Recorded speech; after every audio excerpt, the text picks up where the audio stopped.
I'm going to be demonstrating how to wrap a baby in the front cross carry in a non-stretchy wrap.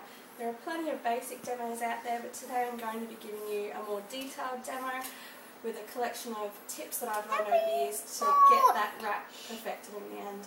Okay, so we'll start by putting the wrap halfway across your chest. You're going to be bringing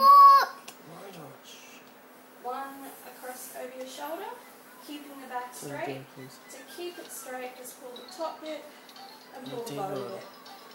Bring the other one across. Once again, keeping it straight, pulling the top bit there and the bottom bit there. And you can pull them again in the end. Okay, so this front bit will be going over the baby in the end. So estimate how big your baby is. If they're small, you can just pull each side.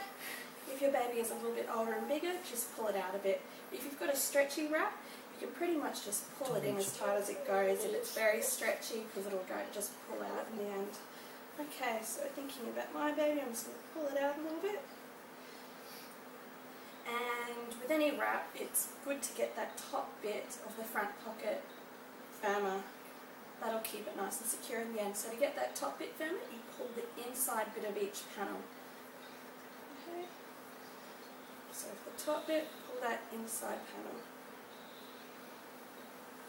Now if the bottom part was loose, you pull the outside bit of each panel. So this one's pretty much okay at the moment. And then of course for any bit in between, just pull the middle of the panel. So at the top, at the moment, that's pretty good. Might just loosen it a little bit again. Okay, so you're going to start with putting one of the panels through under that pocket that you like your baby's head to be snuggled under while they're young. So I like my baby's head to be snuggled on my left, so I'm going to put that panel through first, underneath the pocket, and bring it across to the other side. Once again, keeping it all straight, so just pull each outside bit of the panel. Now you're going to be putting the other one through. It's going to go over that first panel, but under the pocket, and bring it through across to the other side. Once again, always just pull each side of the panel and get it straight. Okay, so you can see that everything is straight, not tangled up. As soon as it's twisted, it's never going to be right. Okay, so you're going to be wrapping it around where you think your baby's bottom is. Alright, so I think my baby's bottom will be about there, so I'm going to tie it around there. If your baby is older, just loosen it a bit more and tie it lower.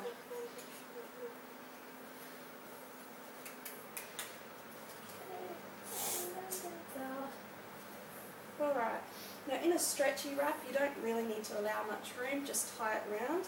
If you've got a non-stretchy wrap, just pull it out a little bit to mix the to fit the size of your baby. So you'll just need to estimate how big your baby is.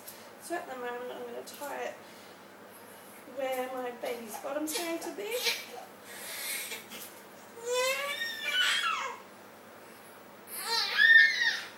Okay, so you wrap it where your baby's bottom's going to be. Depending on the length of your wrap, you might want to tie it around the front, you might want to tie it around the back, whichever works for the length of your wrap. Okay. Now, get your little baby, or your big baby. You're going to start by putting their leg and their bottom in under the very first panel you put through first, so the one underneath. Bring it across their bottom. Now you can either start by putting their head in immediately, or you can leave it out depending on how they are. Bring their leg and their bottom of the next one over the next panel. Okay, so you can either have their little head tucked in like that, or once they've got the good head neck control, you can leave it out. So I'll leave it out for now because that's what you like. Now find that final panel to go over the front. To do that, just lift your baby's bottom, lift their little leg. There's that front panel. Lift their other little leg. Bring that across the front. Okay, now you can either have your baby's legs out like this, or if they're little, you might want to tuck them under. Okay, depending on how old they are, they might like to have the little arms out like this, or in this case, if you'd like them to go to sleep, just tap them in like this. Their head's going to go under that panel you put through first. Okay, you can pull this panel over the top of them once they go to sleep. There's room to breathe, as you can see under there. Just give them a little pat and they'll be fine. Okay, that's all.